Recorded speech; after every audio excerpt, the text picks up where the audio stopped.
Hey there, everybody. Welcome to the Gap Year podcast. My name is Michelle, and I am your host and Gap Year expert.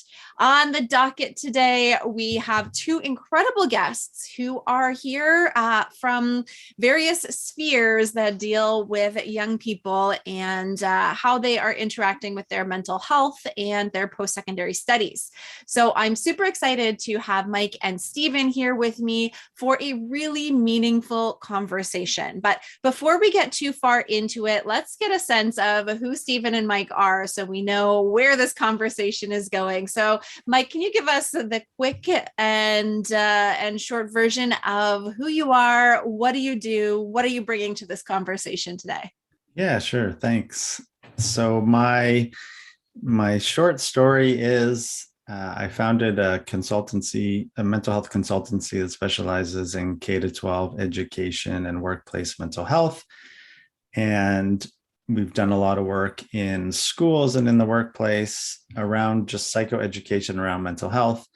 And then as life progresses, I went back to school, became a psychotherapist. So I'm also a practicing psychotherapist. So I meet with a lot of young people in one of the clinics I work with, and we specialize in supporting people with ADHD or similar mood-related disorders. And a lot of the people that I work with are young people struggling in university who are either on the brink of failing out or being kicked out or disengaged from their work, or people who have left, who didn't finish, who maybe are in their early to mid 20s and want to go back, but they don't know how to go back. And in some sense, you could say they slipped through the cracks. And I would also count myself as one of those people. It was a bit of a miracle that I finished university. The only reason I did, I think, is because I did counted as credits at university in Quebec. So I did a 3-year program in 4 years.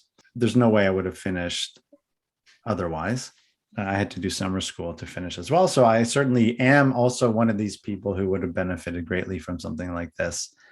And I also have a personal sort of history of addiction and mental illness prior to transferring my life into this space. So that's my short story of who I am and how I got here. Well, thank you so much for bringing your lived experience, because I think it's nice, especially for the young people that might be listening or watching, to see a success story when you're deep in it and you kind of can't see the next step. It's nice to see somebody who has been there and come out the other end and in the end dedicated their life to supporting people who are experiencing these challenges. So thanks for being here today. Mm-hmm. And on the flip side, same but different. Steven, why don't you give us a little bit of insight as to who you are and what you're bringing to the conversation today? Of course. So my name is Steven, and in terms of professionally, I work at the Toronto Metropolitan University, formerly known as Ryerson University. I work in academic advising for the Ted Rogers School of Management. I currently advise roughly 1,500 students in marketing management. And I also am the chair of the Student Retention Committee and Strategic Enrollment Management Initiative in terms of us doing surveys and gathering an insight on why students take time off from their studies and what supports we can create and infrastructure we can build at the university to support their return back to studies, and how that needs to look different to support them. And academically, I'm also a PhD student at the Ted Rogers School of Management starting this September. Most of my studies is in student wellness and online learning, as well as combating attrition and enhancing engagement and performance in an academic setting. Amazing. So we've got a team of 3 people here who are all champions and cheerleaders for the success of young people, whatever that looks like. And in this particular conversation, we're going to be focusing on supporting students through to graduation and the value for some students of pushing pause. Instead of just being on that accelerated treadmill where you're running and you're falling behind and you're getting close to falling off the back.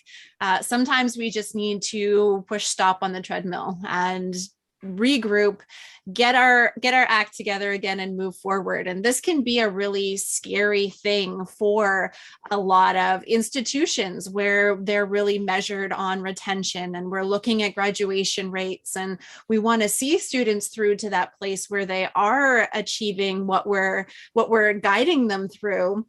And that fear of pushing pause and seeing them step away can be a really scary place.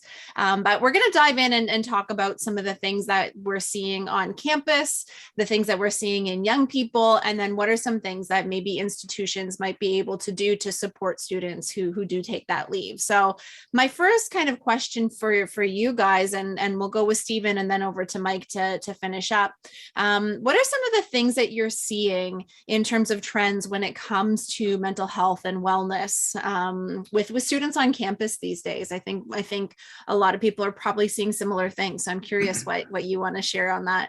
Absolutely. So one of the things that I was really intrigued by is because I've been working on retention work at the university over the past 4 years, the trends have started to change, especially with the introduction of the COVID-19 global pandemic. I think there's been more of a shift of awareness in wellness and what health and wellness looks like when you're thriving, when you're flourishing, and when you're languishing, and all of those things in between. And in the past year, we did a survey with about 500 students, and I might pull some data from this throughout our conversation, just because it's some interesting feedback we've gotten from students for this year. One of the things we saw, the highest number of reasons students consider a barrier to their studies is health or well-being. About just under 40% of the students surveyed, we surveyed again about 500 students, said that health or well-being or wellness was the number one reason why they took time away from their studies or needed that time to regroup. So that's an important thing we need to consider from an institutional perspective. And another really interesting contextual importance is how many courses students have left. I always thought when I started my retention work that it would be students that were 1 year into their studies or had 40 courses left or 35 courses left, but over 50% of the students that we surveyed had 1 to 15 courses left. So they were more than halfway through their degree and they needed that pause or they needed that time off. So that's another really important contextual understanding we need to keep in consideration, is that supporting our new students is important, but supporting our current students in academic persistence is important, and it looks different. Yeah, I think that's fantastic to have that awareness that it's not necessarily those at the beginning of their journey. As adults, we know that we can be hit with challenges and barriers and different energy levels, even as we go through the roller coaster. And it's the same for our students, and just being aware of that can be really, really important. Mike, what are you seeing in the work that you're doing? In terms of what am I seeing, it's such a complex situation because there's the societal factors and then there's individual life factors. Primarily, it's a sense of being lost or discouraged. I think those are the two, maybe hopeless and discouraged and frustrated. So when people desire to finish school or just to be competent on a daily basis, and they're not able to as a result of just personal struggles or sometimes the context of their life, after enough frustration, the simple thing is to give up in some sense, or to blame themselves or society for their situation. And ultimately, that's not helpful for people when they're caught in a blame or a finger pointing experience. But because they don't have guidance and they don't perhaps have the tools to navigate that, it's very difficult not to do that, because as human beings, our impulsive reaction is always to point the finger outward or to blame ourselves as inherently flawed or dysfunctional. And I think at a surface level, that's the first piece of what people often describe, right? It's Mhm. Because of this external factor, I can't do this, or I'm a failure. And while pieces of that might be true, it's not the whole story. It is not helpful to be stuck there. Mhm. And then the school, these institutions never, and I think this is true across the board. So whether it's a workplace environment, an institution, have never been responsible for these things. And in some sense, you could also argue that it's not their responsibility to care for the mental health of the people in the school or their employees. You could also say it's also perhaps not their responsibility to be harmful to the mental health of, but so there's that big piece in the background that I think is important and often gets overlooked.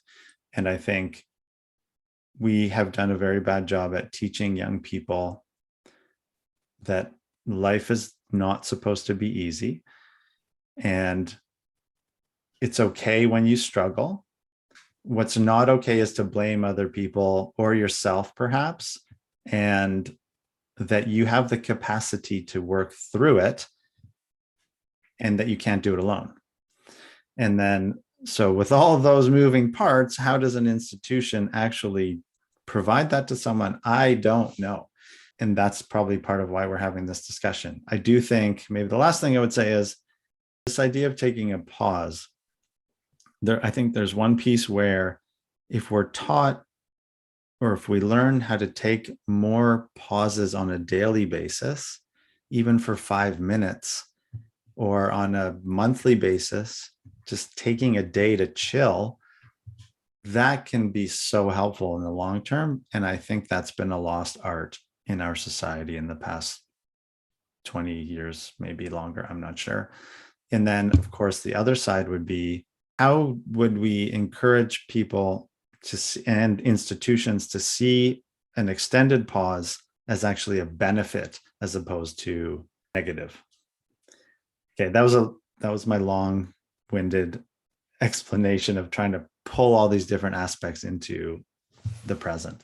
Yeah, but I think you nailed a couple really, really important pieces when we're really talking about it, is what is the responsibility of the institution. And I think that is a very contested piece, especially with the cost of really good supports, mental health supports for students. The sheer volume that we're seeing in mental health challenges, and the almost one-to-one support is the best way. And you can't do that in a very scalable manner, affordably. And so I know across the board, institutions' mental health capacity is overextended right now. And a lot of students either don't know where to find those resources on campus, or when they do approach them, they don't have the availability to care for those students. And again, the question is it their responsibility? And I think we could have a whole other conversation on that alone. But let's just take for granted that these students have these challenges. Maybe they didn't access it, or they need to take a pause. So they need to step away from the institution for a while, and maybe they're going to seek some support elsewhere, or they need that extended pause on the academic stuff, and take off some of that pressure in order to address some of the other challenges that they're experiencing. So destigmatizing that and helping support students in that process is going to be something that institutions can do, and to some extent that will lessen the overextended pressure on their mental health teams. But we need to help them with that re-engagement pieces, because we want to see them come to completion. But what does that look like? So I'm curious, Steven, I don't know if you have anything to add after what we were just talking about. I saw you nodding in the video there. Do you want to add something?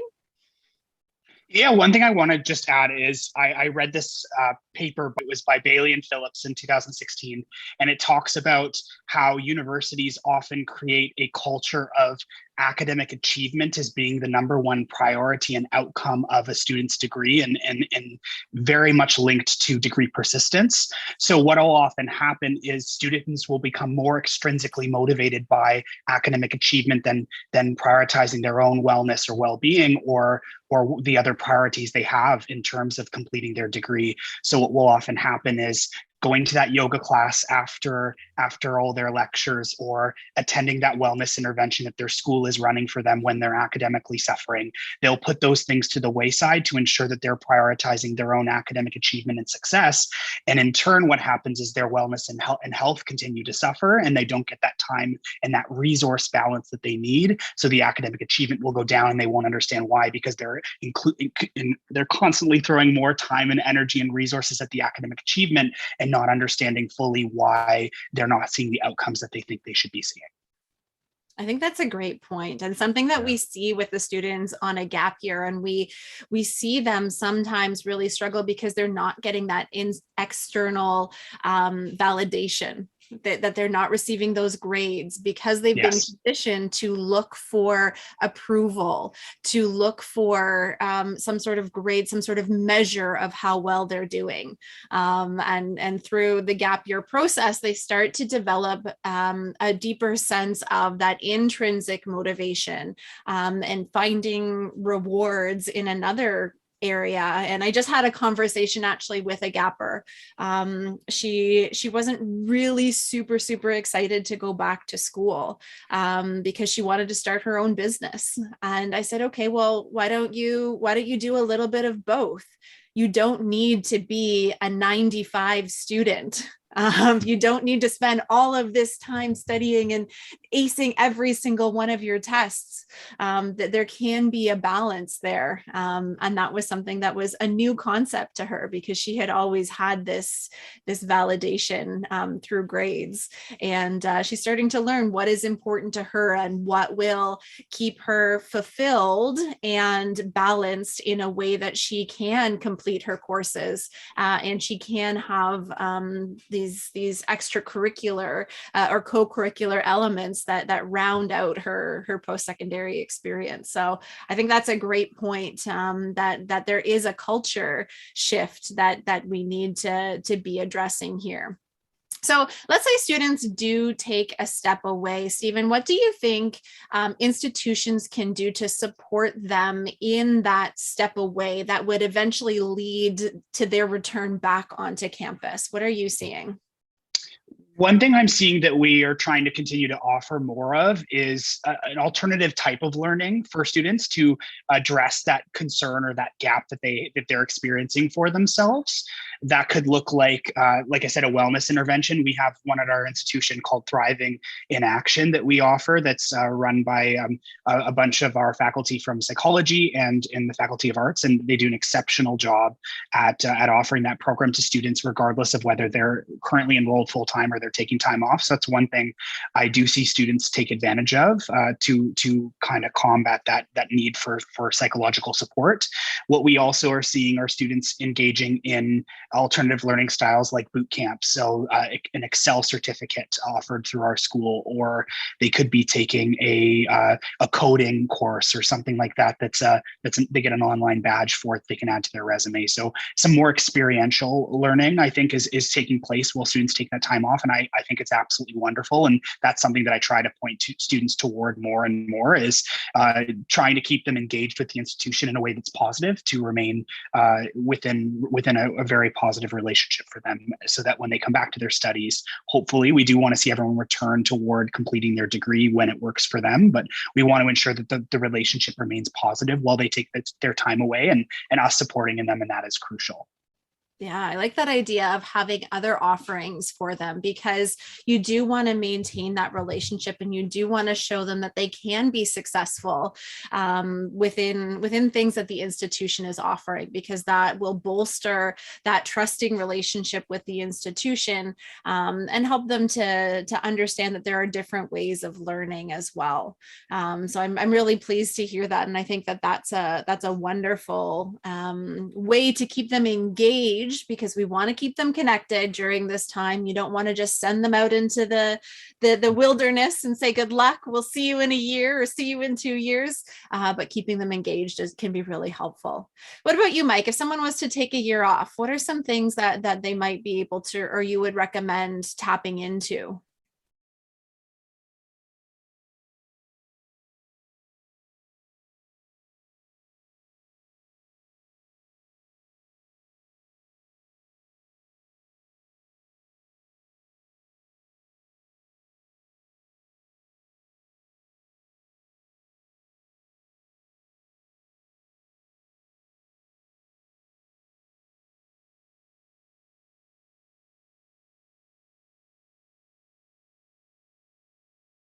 More specific learning on in like personal psychology and well-being.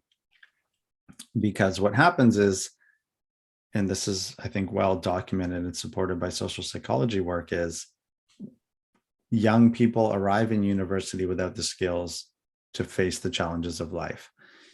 And it's not their fault.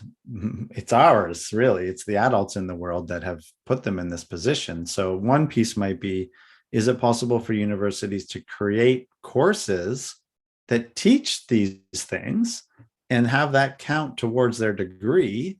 And I don't think there's any fluffiness to that at all. That's a fundamental life skill to learn to be a effective citizen in our democracy, which is also having a hard time right now. And I think directly correlated to that personal development stuff.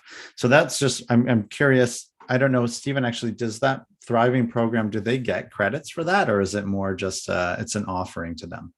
So there is a 4-credit option for it, and okay. My supervisor, Dr. Ellen Choi, and I actually did a previous study on this where we compared students that did the 4-credit version with the not-for-credit version, and the 4-credit students showed very significant improvements in their health and well-being. They prioritized it well with their academics and said that it was a very meaningful experience, which was great. And when we looked at it with the not-for-credit option, we saw some different results that we're still looking at, but it is very promising to see these types of interventions, be it academic or wellness-based, and in supporting our students. We even have at the Ted Rogers School a program for students that are on probation, where we say that it's required for them to attend, and it's a program that's built in the flourishing model. So it's looking at how we can build these soft skills, so to call them, on supporting good study habits, taking care of themselves, and they're required to attend a certain number of sessions for that. And we've seen really positive changes in the students that attend that, and their ability to go back to clear standing and being able to take more courses. And a pause sometimes looks like that. It looks like a reduced course load, which is great too. So that's something I like to talk to students about as well, is what are the resources you have and what's depleting them? And if the depletion is a full-time course load, let's look at part-time options, or let's look at taking 1 semester off versus 2. There's a pause can look very different for a lot of students, but I would love to see more of these types of programs. Ours, the one that we do for academics, is called Back to Business, and it's doing really well so far, and we have an incredible staff team supporting that. And I would love to continue to see the university at large create more of these programs that have either a 4-credit or a mandatory requirement to it, so that students look at it the same way they look at it as their required courses. Because I find if it's optional, they're going to be less inclined to prioritize it. Yeah, brilliant. That's awesome. I think there's so many random electives that people choose and that probably don't really contribute all that much to their careers and et cetera, more to their interests. So I'll take the very individual perspective of when I'm working with young people who are on a break, having something like that would keep them connected to the school would be fantastic. I think if that, and I don't, maybe other universities have that, I don't know. At least the clients I'm working with have never described that, and none of them go to Ryerson's. I think it was mentioned before, Michelle, that student services departments are often overwhelmed or overtaxed.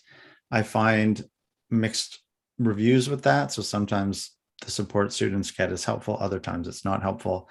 And that's an internal thing that probably needs to be sorted out in some way. And you also mentioned it's not scalable, which I think is also a huge challenge. I'm just going to speak as a therapist. Psychotherapist is breaking down that shame and that it's all my fault. That is so important to address and to help people forgive themselves or just accept this idea that this is where they are in their life and that that's okay. I don't think that, because that's tied a lot to the academic achievement thing. I just need this thing here, and I'll just sacrifice my own sanity and well-being to achieve it, while simultaneously reducing my ability to achieve the perceived finish line, which I think Steven described nicely. And so part of it is, how do we help people understand that life is suffering and we have hard times and that's okay. And then, okay, we've accepted this. There's a great quote from Carl Rogers, who's one of the most famous psychiatrists, psychotherapists, is the curious paradox is, until we accept ourselves for who we are, we can't change, right? And once we accept ourselves for who we are, we can change. And that's a very difficult thing to do for people in general, but also for students who might have family pressure. They probably have social pressure. I know one person who basically just had to lie to everybody because this person couldn't, or just did not feel comfortable being honest. I had to drop out because I couldn't take it anymore. And so they make up excuses as to why they can't, and this, that, and the other. And so that's the reality of what's going on in the minds of young people when they're in this position. A lot of self-shame, a lot of self-blame, a lot of, I need to lie to protect my sense of pride. I can't be honest with my parents. I'm in conflict with my parents. So these are all real things that are going on. And primarily it's addressing that first, although it doesn't have to be. And then it's, okay, what's the plan? I think that's another piece what's so important about keeping people connected to the school through maybe the Thrive program or something similar, is helping them perceive the break or the gap as actually a success, as part of their successful journey back into who they want to be, and setting the goals. I find goals to be nebulous because it's similar to that. I need the academic achievement, but once I've done that, then my motivation, and I think there's great studies that the graduation day is the most exciting day of a student's life, and the next day is the worst day of their life, because they've passed the threshold where, oh, they were on top of the mountain and now they're not. So that goes back to that intrinsic piece.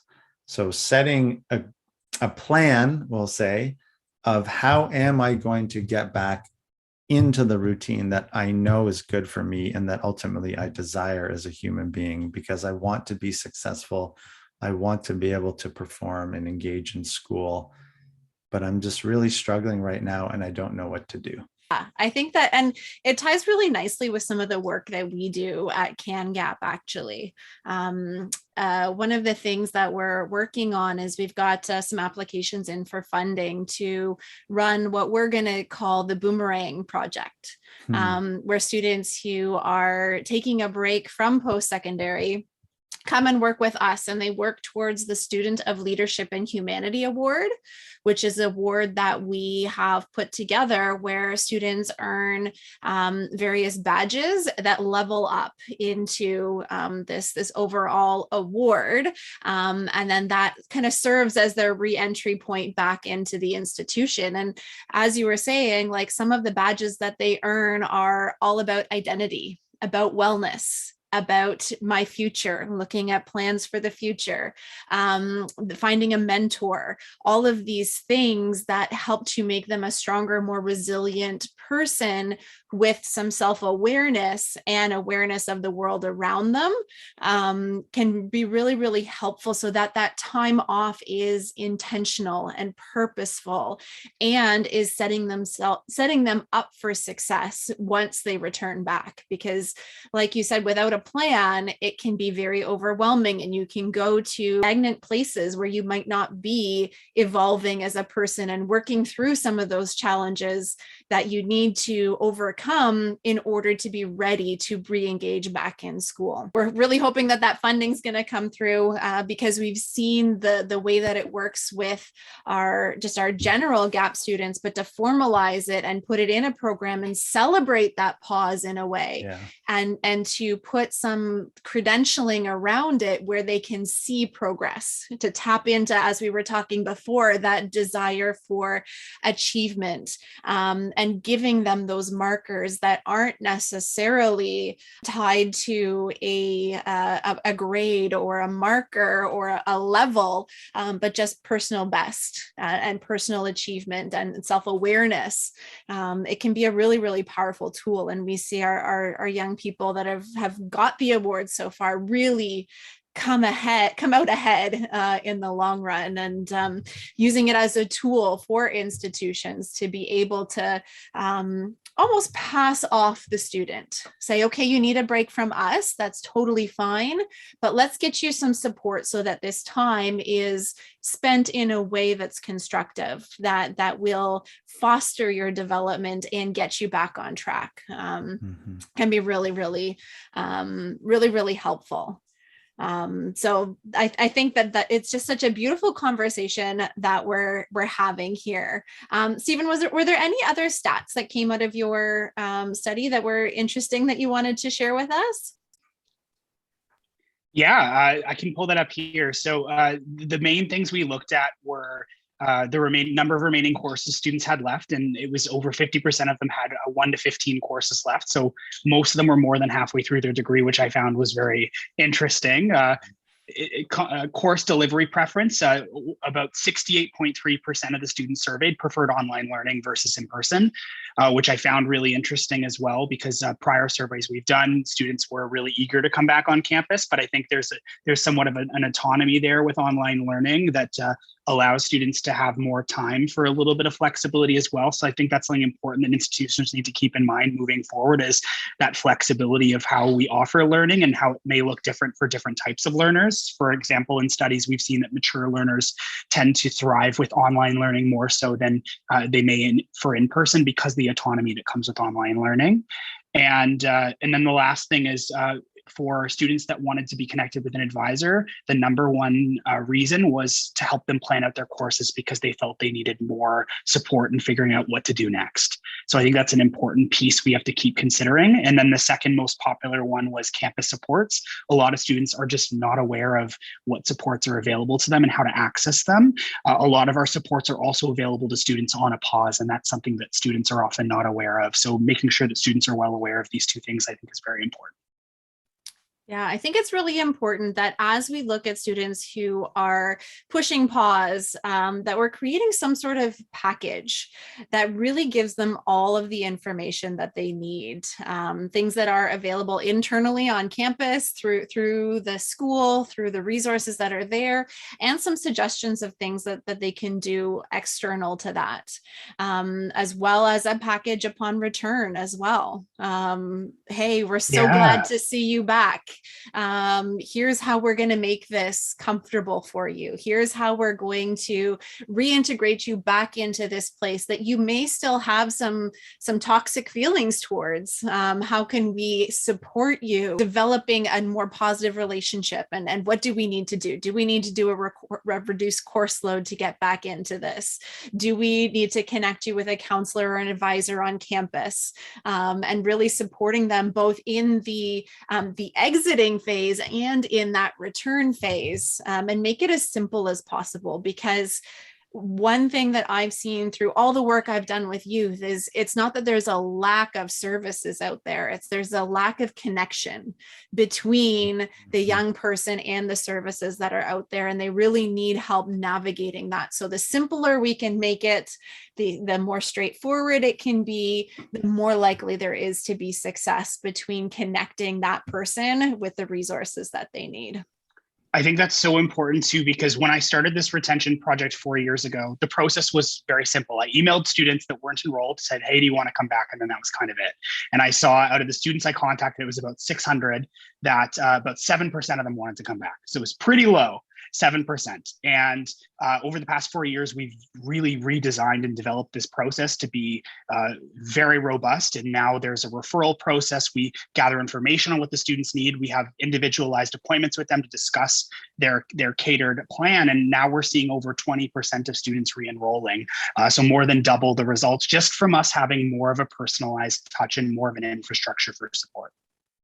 I love it. Yeah, it's so funny when sometimes I talk also about the deferral process and what that looks like. And the simplest thing, like sending them like a university or college sweater, like that hoodie that will go through the wash and they'll put it back on. I still belong here. This is still part of who I am.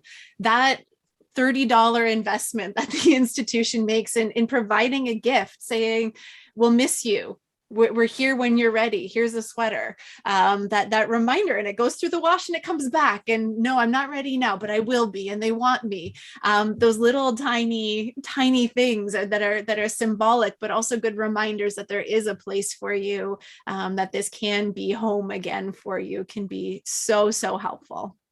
That's beautiful.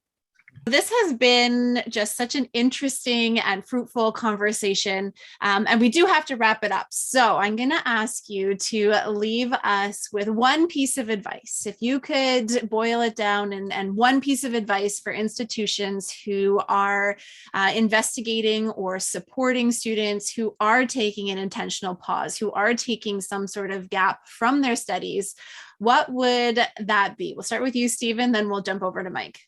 Sure. I think that developing and designing a retention strategy that's built on not only strategic enrollment management to support the university, but that's also built in principles of supporting student wellness and degree persistence is paramount. And if anyone ever had questions, I'd be happy to support them in building one. We've spent the last 4 or 5 years getting to the point where it's now become a really well-oiled machine. And I think it's just an important part of supporting our students. Awesome. And Mike, what's your piece of wisdom here? Sure. Yeah, that was awesome. Thanks, Steve. It would be for universities to perhaps remember that university is a place in which students are there to learn and grow and develop themselves. And so when students are requesting a pause or reintegrating, is just to reinforce and remind them that they have the capacity within themselves to be resilient, to bounce back, and to pursue their values and the person they want to be and act in the world in a way that they came to university to pursue to begin with. So I think that's the reminder, is they have the capacity to be resilient and to get back on track, and that this is not a sign of failure in some sense. It's a huge sign of courage and humility and honesty to accept the fact that I'm at a rough patch. That's okay. I'm going to do everything I can to address that. And then I'm going to return ideally in a better position, and that I'm capable of doing that and capable of succeeding. So that would be my 2 cents. I love it. So much wisdom here. And I think for me, it would be just reminding institutions that the studies show that those who do take gap time, they end up being better students. They have a different sense of why they're studying and what they're studying. They tend to have higher grades. They tend to be more employable once they graduate. They do have that autonomy. They're in the driver's seat of their life. They're not just fumbling along, doing what everybody else is doing. They've had to take a detour. They've had to step off that conveyor belt and make some decisions, some active decisions, instead of just passively moving through life. And the studies show that it makes them better students and better alum. So when you want those graduates that are going to do your institution proud, when you want to see your students be successful, this pause is not something to be feared. It is something that we can support as institutions. And if there's anything that the Canadian Gap Year Association can do to help you on that journey of figuring out how to support them and how to see that successful reintegration, by all means, you can reach out to us through our website. We are more than happy to support you on your journeys as institutions. And Steven, where can folks find more or connect with you if they have further questions? Yeah, I would say email is the easiest, or LinkedIn. Either of those are great. Perfect. And Mike, where can we find you? Yeah, same email or just my website, startswithme.ca. Perfect. And I will pop those into the show notes. So if folks want to reach out to you, you can find all of their contact information there. So Steven and Mike, thank you so much for joining me in this conversation today. Thank you for having us.